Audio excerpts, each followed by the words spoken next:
financial growth, security, and success for tomorrow. It's time for the Business Edge on V1370. Here's your host from HFS Associates, Angie Huffman. Good morning, everyone, and welcome to the Business Edge. This week on the Business Edge, I have three fantastic women business owners here with me, and we're going to talk about the challenges of starting your own company and what's involved in doing that. But first, before we get into that, I just want to say a little bit about who I am. I am the proprietor of HFS Associates, an accounting and business advisory services firm. You can find out more about me at www.hfs-associates.com. Okay, let me first tell you who our guests are. We have Teresa Barrett from DABS. We have Paula Bizaker from Remarriage, Inc., and we have Chris Appel from Encore Path.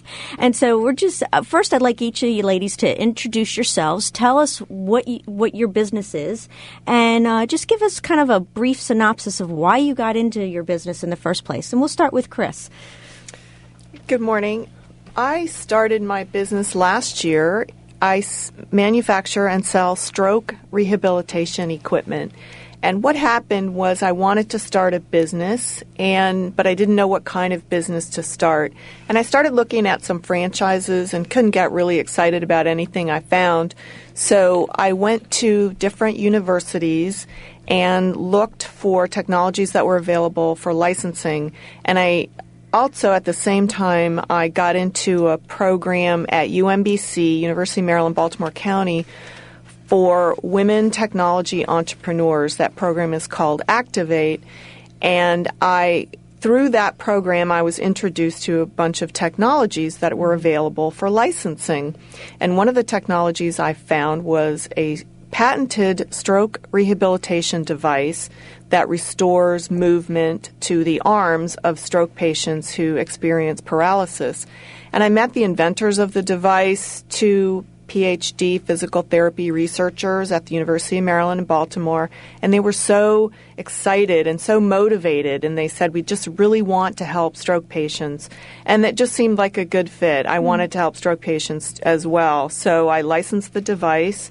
From University of Maryland. I started the company, and I will have my first device on the market in just a couple of months. Wow. Okay. Good job, Chris. All right, Paula, tell us about you and your business and why you started it. Okay, good morning. I started my company in October 2006. It's Remarriage, LLC, and I am launching a new magazine in this spring 2008. The magazine's entitled Remarriage, and it's for people who are on the remarriage journey, whether preparing for a second or subsequent wedding or blending step families, etc. Mm-hmm. So the way I started this, when I got remarried myself 4 years ago, I pretty much was out there looking for what to wear to my second wedding. I had been divorced. My fiance at the time had been a widower. We had 5 children between us, and I started going to all the bridal shops and getting the bridal magazines and realized, wow, this is really addressing first-time brides' needs. Mm-hmm. So I told my husband I was an intelligence analyst with the government for 19 years at the time. And I said, one day when I retire, when I'm 62, I have this great idea. I'm going to start a hobby. I'm going to start a magazine for second-time brides. And my youngest son was diagnosed with type 1 juvenile diabetes in March 2006 and facing a lot of child care issues for the summer, and decided to take a sabbatical in the summer and not wanting to sit around but still following him to all his sports camps. I got a laptop, researched how to do a business plan, and went back to work when school started and realized 2 weeks into it that this wasn't going to work. Managing diabetes is a very difficult thing to do as a family. And I just decided, my husband, I had his blessing and support, and I jumped in and started a company. Oh, wow. Okay. So here I am.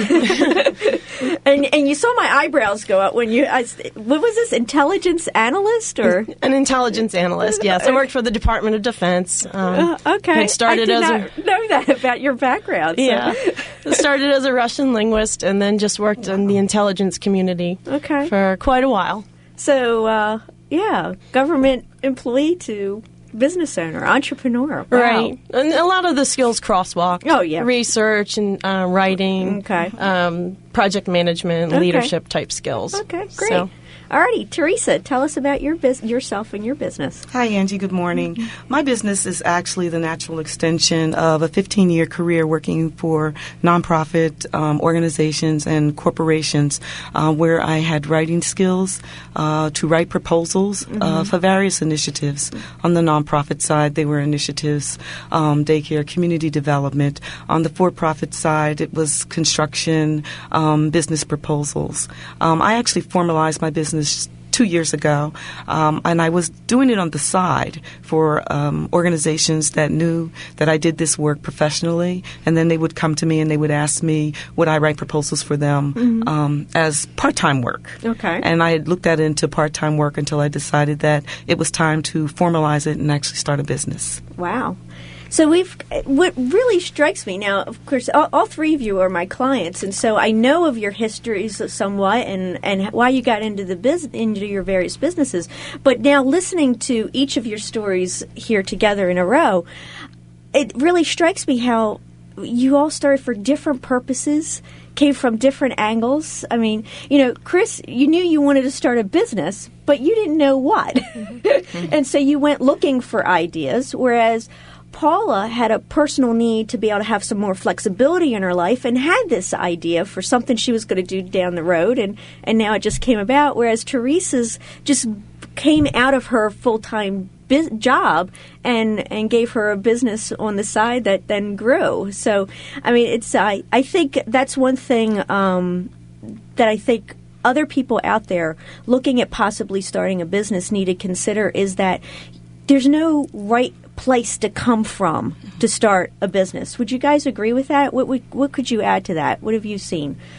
Well, I think it's probably pretty common and maybe more so for women to be more creative in starting a business and to look at all aspects of their life and their families and their hobbies and then choose something that has personal meaning for them. All of us have a personal relationship with the business that we chose. I have stroke in my family, and I think that it's sort of an outgrowth of who we are as people and as women. Yeah. What about you guys, Teresa, Paula?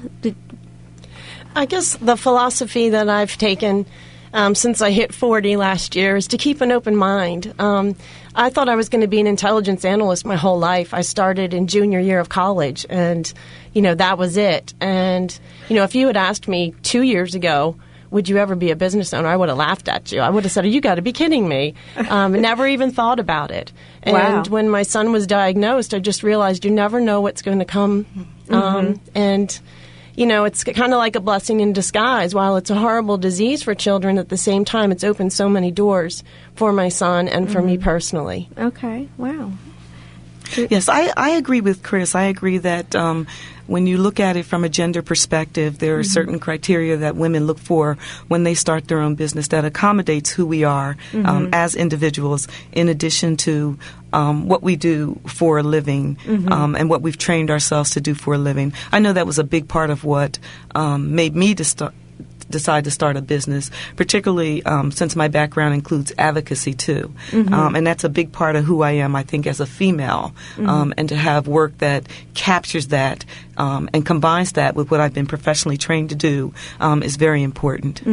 So it's I'd have to agree with you guys because in look, not that my men clients are not in businesses that are something they really want to do and mean something to them, but I do think that for women, our businesses are almost like another child. And at least for my sake, that's other than my dogs, it is my only child, and so it's got, and you spend there's so much time and energy involved in building a business. It's got to mean that much for women. We got to put, where we are investing our time, it's got to matter to us.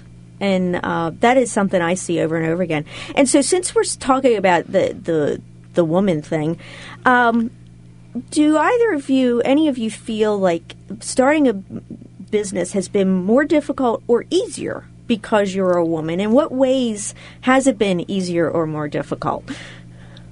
I think for me it's been easier because right now there are a lot of opportunities for women-owned business. There are, of course, government mandates that some business be given to minority women-owned companies. The Activate program at UMBC was for women only.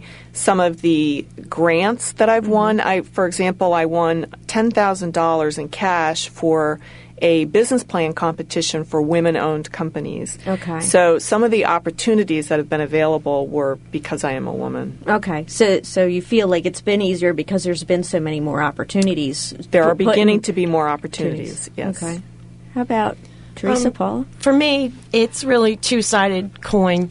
On the one side, I believe that because I'm a woman, I'm facing the superwoman syndrome, which I think any career woman faces if she has kids. And whether you start a new business or not, or you're working for someone else, you're constantly trying to wear many hats. One thing I face is I'm working all the way from being my own admin and receptionist all the way up to CEO and visionary thinker. Plus 5 kids, 3 are living at home. A husband with a full-time job gets home late every evening, and so you want to be the best sister, the best daughter, the best everything. So, I want to write Christmas cards and bake cookies and sip hot chocolate, but I'm like, well, holy mackerel, I'm going on the radio. Okay, so we're going to hold that thought. We need to go to a break. This is the Business Edge.